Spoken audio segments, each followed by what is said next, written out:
कैसे हैं आप सब लोग। मेरा आपको बहुत बहुत नमस्कार। आज मैं आपको, कल शिवरात्रि है 8 मार्च की।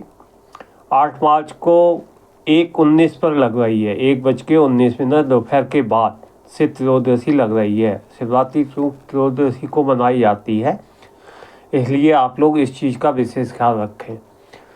और ये पूजा के मुहूर्त कुछ दिए हुए हैं। इसमें पूजा आप जो है चारों पहर में कर सकते हैं वैसे तो, लेकिन निशीत काल में की हुई पूजा ज़्यादा महत्व की होती है, इसलिए मैं निशीत काल का आपको समय बता रहा हूँ। प्रथम पहर में जो पूजा कर सकते हो वो 8 मार्च में कर सकते हो। उसका टाइम है शाम के 6:25 से 9:28 तक।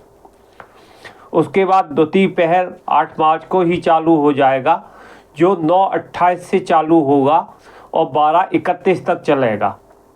सुबह के 12:31, 9 मार्च 12:31 मतलब सुबह के, अर्ली इन द मॉर्निंग। और तीसरा पहर जो स्टार्ट होगा वो 9 मार्च को 12:31 से 3:34 पर ख़त्म होगा। तो आप 8 मार्च को व्रत रखें। व्रत 8 मार्च को ही रखा जाएगा और पूजा आपको जो है ये समयानुसार करनी पड़ेगी। 6:25 से लेकर 9:28 तक का समय सबसे अच्छा है, इसी में आप पूजा करिए। अच्छा, इस दिन क्या होता है, इस दिन व्रत भी रखा जाता है, पूजा भी की जाती है। तो सबसे पहले तो मैं आपको ये बता दूं, ये महाशिवरात्रि मनाई क्यों जाती है। वैसे तो शिवरात्रि महीने के हर उसमें आती है, हर महीने में एक त्रयोदशी पड़ती है जो शिवरात्रि के नाम से जानी जाती है।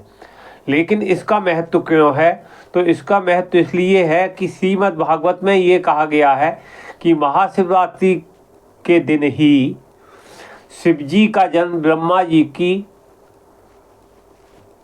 ऊपर जो ये होती है ना भौं, भृगुटी से हुआ था, भृगुटी से हुआ था। और ये रोता हुआ चूक बालक था, रोता हुआ बालक आया, तो इसका नाम इसलिए रुद्र पड़ा। रुद्र पड़ा तो उन्होंने जो है, ब्रह्मा जी ने कहा कि बेटा आप जाइए, ये मैंने जो 10 पुत्र अपने उत्पन्न किए थे। ब्रह्मा जी एक्चुअली विष्णु जी की कमल नाल से निकले थे और ब्रह्मा जी को उन्होंने ये कहा था कि अब आप अपने कुछ पुत्र उत्पन्न करिए जो शादी करेंगे जाके, और ये प्रजा का कारोबार आगे बढ़ेगा। धरती पे उस समय कुछ भी नहीं था, तो उन 10 को जब उन्होंने उत्पन्न किया तो उन 10 ने मना कर दिया, इसलिए।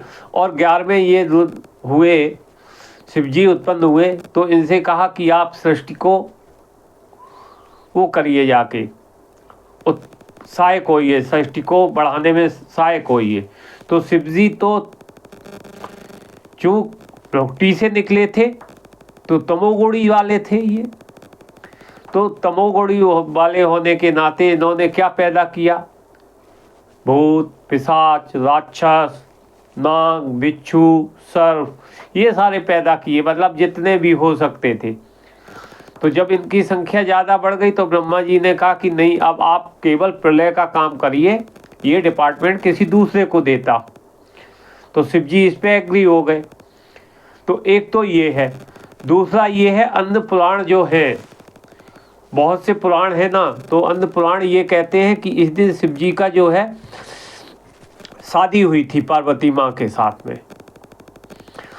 और तीसरा एक और चीज़ है, स्कंद पुराण में नागर खंड के अनुसार शिवरात्रि के दिन जहाँ जहाँ भी शिवलिंग हैं इस दुनिया में, चाहे वो घर में विराजमान हैं या आपके मंदिरों में स्थापित हैं, उनसे शिवजी प्रकट होते हैं और धरती को में शांति बनाए रखने के लिए लोगों को आशीर्वाद देते हैं। इसलिए ये शिवरात्रि जो है मनाई जाती है रात में। और शिवरात्रि जो है भगवान विष्णु को अत्यंत प्रिय है। अब शिवरात्रि का व्रत आप कैसे रखो, आप पूजा कैसे करो, तो पूजा में क्या है, इनके पूजा में तो ये भोले भंडारी है, औगरदानी है, इनका आप जलाभिषेक भी कर देंगे तो भी पूजा हो जाएगी। वैसे पूजा में प्रॉपर इनको जो है घी से अभिषेक कराना चाहिए। पहले दूध से, फिर दही से, फिर घी से, फिर शहद से, फिर शक्कर से, उसके बाद इनको पंचामृत स्नान कराना चाहिए और उसके बाद इनको पर गंगा जल से इनको साफ करना चाहिए। तो मैंने बताया आपको शहद, मैंने आपको बताया सबसे पहले दूध, दही, घी, शहद, शक्कर, पंचामृत, उसके बाद गंगा जल से स्नान करा के इन पर आप और दूसरी भी चीज़ों से अभिषेक कर सकते हैं और इनके ऊपर उसके दूसरे चीज़ों पे भी कर सकते हैं। वो चीज़ एक्चुअली जो है जो अन्य चीज़ें हैं जो इनके उसमें काम आती हैं वो आप कर भी सकते हो, नहीं भी कर सकते हो। अगर आपको कोई विशेष उपाय करना है तो कर सकते हो। जैसे इसमें कहा गया है कि अगर आप गुड़ से शिवलिंग का अभिषेक करते हैं तो आपको अन्न की प्राप्ति होती है। गंगा जल से अभिषेक करते हैं तो सारे संपूर्ण सुख और शांति की समृद्धि होती है आपके घर में। आप इसी तरह से सोने के शिवलिंग पर अभिषेक करने से सत्यलोक स्वर्ग की प्राप्ति होती है। मोती के शिवलिंग पर अभिषेक करने से रोगों का नाश खत्म होता है, रोगों का नाश होता है। हीरे से निर्मित शिवलिंग पर अभिषेक करने से दीर्घायु बढ़ती है। पुखराज के शिवलिंग पर अभिषेक करने से धन लक्ष्मी की प्राप्ति होती है। स्फटिक के शिवलिंग पर अभिषेक करने से मनुष्य को सारी कामनाएं पूरी हो जाती हैं। नीलम के शिवलिंग पर अभिषेक करने से सम्मान की प्राप्ति होती है। चांदी से बने शिवलिंग पर अभिषेक करने से पितरों की मुक्ति होती है। तांबे के शिवलिंग पर अभिषेक करने से लंबी आयु प्राप्त होती है। लोहे के शिवलिंग पर अभिषेक करने से शत्रुओं का नाश होता है। आटे से बने शिवलिंग पर अभिषेक करने से रोगों से मुक्ति मिलती है। मक्खन से बने शिवलिंग पर अभिषेक करने से सभी सुख प्राप्त होते हैं। और गुड़ का मैं बता चुका हूँ, गुड़ से अभिषेक कर। अच्छा, इस दिन अब आप पूजा जब करें तो इसके बाद इनके ऊपर जो है आप पंचामृत जरूर चढ़ाएं और उस पंचामृत को आप पिए भी। इस दिन हो सके तो आप इनके ऊपर दूध, घी, शहद, चीनी, पंचामृत, दूध, दही, घी, शहद, चीनी, पंचामृत और गंगा जल से स्नान कराएं। बेलपत्र जरूर चढ़ाएं इनके ऊपर। धतूरे का फल या धतूरे का फूल या धतूरे के पत्ते भी आप चढ़ा सकते हैं। और इन पर चांदी के नाग नागिन अगर आप चढ़ाते हैं, अर्पित करते हैं शिव जी को, तो आपकी जो भी ग्रहजन्य पीड़ाएं हैं उनसे आपको मुक्ति मिलती है। अब इस शिवलिंग पर चंदन चढ़ाएं, भांग चढ़ाएं, बेल चढ़ाएं और उसके बाद पानी से भी आप जलाभिषेक कर सकते हैं। अब क्या नहीं चढ़ाना चाहिए, तो आपको शिवलिंग पर कभी भी तुलसी नहीं चढ़ानी चाहिए, सिंदूर नहीं लगाना चाहिए, हल्दी नहीं लगानी चाहिए, केतकी के फूल नहीं चढ़ाने चाहिए, नारियल पानी नहीं चढ़ाना चाहिए और शंख जल यानी कि शंख से जलाभिषेक नहीं करना चाहिए और इनके ऊपर टूटे चावल नहीं चढ़ाने चाहिए।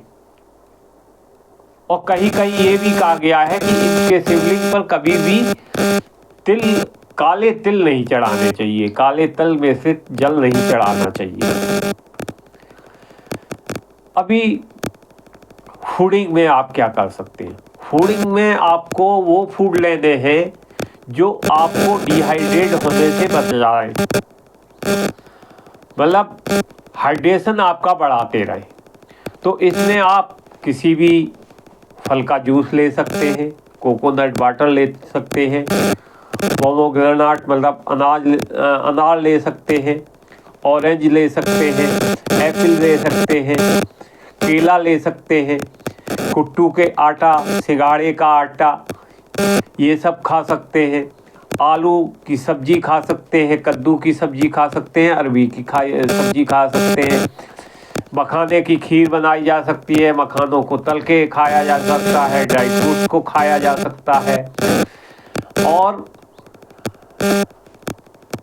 क्या नहीं खाना चाहिए? व्रत के दौरान ज़्यादा तला और भुना नहीं खाना चाहिए, क्योंकि ज़्यादा तला भुना आप खाओगे तो आपको नींद आएगी, और नींद आएगी तो शिवरात्रि में जागने का एक्चुअली महत्व होता है। वो मैं आपको अगले वीडियो में बताऊंगा कि क्या महत्व होता है, क्यों जागा जाता है शिवरात्रि के दिन, रात्रि जागरण क्यों किया जाता है। अब आप क्या कर सकते हो? बैल को हरा चारा भी खिला सकते हो इसके बाद, तो आपकी ये एक एक्स्ट्रा वो हो। अब इसमें क्या नहीं करना चाहिए, क्या नहीं खाना चाहिए? तो आपको मांस, मदिरा, लहसुन, प्याज बिल्कुल नहीं खाना चाहिए। शिवरात्रि के दिन देर से नहीं सोना चाहिए, अर्ली इन द मॉर्निंग उठ जाना चाहिए। इस दिन किसी भी अन्न का प्रयोग नहीं करना चाहिए। काले कपड़े भूलकर भी नहीं पहनना चाहिए। हो सके तो गुलाबी या लाल रंग के कपड़े पहने जा सकते हैं। तो ये है महाशिवरात्रि का वो। अब शिवरात्रि को मैंने ये बताया है आपको कि शिवरात्रि के दिन कुछ उपाय भी किए जाते हैं। एक तो उपाय मैंने बता दिए कि आटे का शिवलिंग बनाओ, मक्खन का बनाओ, गुड़ का बनाओ, वगैरह वगैरह। दूसरा, आप जो है पेड़ है कुछ, इनमें एक पेड़ है परिजात का, दूसरा है गूलर का, और तीसरा है बेल का वृक्ष। इनके नीचे शाम के समय जाके आपको दीपक जलाना है। दीपक में एक लौंग डालनी है, एक कपूर डालना है और इनका भोग लगाना है। तो अब मैं बताता हूँ, परिजात के वृक्ष के लिए आप दीपक जलाएं, उसमें लौंग डालें, कपूर डालें और मक्खन का भोग लगाएं। परिक्रमा भी करें और जो भी आपकी इच्छा है, मनोकामना है, वो भी आप मांगे वृक्ष से कि मैं आपकी पूजा कर रहा हूँ, मुझे ऐसा ऐसा है, मुझे धन दीजिए, दौलत दीजिए, सुख दीजिए, शांति दीजिए, जो भी आपको मांगना है वो आप। दूसरा ये भी है, इसमें जो है गूलर का जो वृक्ष होता है, इसमें नरसिंह देव और देवी माता लक्ष्मी स्वयं विराजमान रहती है। इसमें भी घी या तेल का दीपक जला सकते हैं, एक लौंग एक कपूर के साथ जला सकते हैं। बतासे का भोग लगाना चाहिए, परिक्रमा करनी चाहिए और फलमा, और अपनी इच्छा पूर्ति की कामना करनी चाहिए। बेल का वृक्ष माँ पार्वती के पसीने से उत्पन्न हुआ है, माँ पार्वती के पसीने से उत्पन्न हुआ है। तो स्कंद पुराण में बताया गया है, इसके पत्तों में शिव जी, शाखाओं में माँ पार्वती, जड़ में ब्रह्मा और तने में विष्णु जी रहते हैं। तो अगर इस दिन इस वृक्ष की पूजा की जाती है और धतूरे के पत्ते व उसका भोग लगाया जाता है तो अति उत्तम रहेगा। और अगर यह बेल का वृक्ष किसी मंदिर के प्रांगण में हो या मंदिर के आसपास वाले स्थान पर हो तो भी अति उत्तम रहेगा। अभी ये भी कहा गया है कि इस बार 2024 में 27 साल के बाद एक ऐसा मुहूर्त आ रहा है जिसमें आपको धन योग, लक्ष्मी योग, व्यापार योग सभी बनेंगे। इनमें कुछ राशियों पर इनका असर पड़ने वाला है, वो राशियां भी आपको मैं बता देता हूँ। 6 राशियां हैं। पहली है कन्या, मेष, तुला, कुंभ, मकर आदि। कुंभ, मकर, तुला, मेष, कन्या, सिंह, इतनी राशियां हैं, इनके लिए अति उत्तम है। तो भाइयों, मैंने आपको ये बता दिया है। अब मैं आपको बताता हूँ इसका आध्यात्मिक महत्व क्या है या पौराणिक महत्व क्या है। मैं इस वीडियो में भी बना देता हूँ और इसको अलग करके भी बना दूंगा आपको, ठीक है ना। तो पहले मैं अलग करके बनाता हूँ, फिर इसी में ऐड कर दूंगा। अगर लंबा आपको देखना है तो वो देख लीजिए, नहीं तो फिर छोटा सा देख लीजिए जो मैं बताऊंगा। ओके, धन्यवाद आपका मेरे सुनने के लिए, और हैप्पी शिवरात्रि। शिवरात्रि आप लोगों को बहुत बहुत मुबारक हो, बहुत बहुत बधाइयाँ शिवरात्रि की, और आपका शिव आपका कल्याण करें, यही मेरी कामना रहेगी, यही मेरी इच्छा रहेगी। बाकी का सब धन्यवाद। रात में मैं वीडियो बना रहा हूँ ताकि कल जल्दी आपको सुबह मॉर्निंग में ये देखने को मिल जाए। जितना जल्दी हो सके उतना जल्दी मैं इसे पोस्ट कर दूंगा, क्योंकि अभी नेट नहीं है मेरे पास इस समय। नेट की सुविधा है तो मैं सुबह सुबह इसको डाल दूंगा। नेट की जैसी दुकान खुलेगी, जैसी वो रिचार्ज करेगा, वैसी मैं डाल दूंगा इसको, तो आप इसको देख लीजिएगा। ये वीडियो मेरा शायद कल 11 या 12 बजे तक पड़ जाएगा, जहाँ तक, या उससे पहले भी पड़ सकता है। आप लोगों के लिए बता रहा हूँ विशेष रूप से। ओके, धन्यवाद।